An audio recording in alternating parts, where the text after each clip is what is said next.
Jeste li ikad stavljali luk ispred ulaznih vrata? Iako može zvučati neobično, ova metoda može dati vrlo dobre rezultate. Postoji ipak način koji djeluje snažnije nego da se luk samo ostavi ispred vrata. Nakon što sam ga isprobao, svi prijatelji su ga počeli koristiti jer su primijetili koliko je učinkovit. Za početak, uzmite jedan manji luk, ogulite ga i sitno narežite ili naribajte. Usput mi u komentarima napišite odakle ste, jer mi je uvijek drago vidjeti koliko nas ima iz različitih dijelova svijeta. Hvala vam na tome.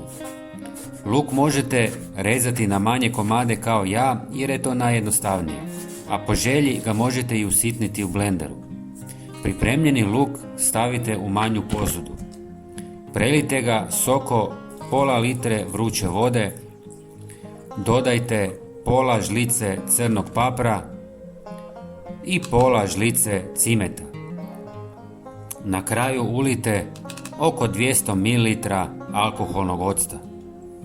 Sve dobro promiješajte i ostavite nekoliko sati da se aktivni sastojci oslobode. Nakon toga smjesu procijedite kako biste dobili čistu i koncentriranu tekućinu. Ovaj pripravak vrlo učinkovito odbija miševe, štakore, mrave, žohare, stonoge, guštere, zmije i druge nametnike.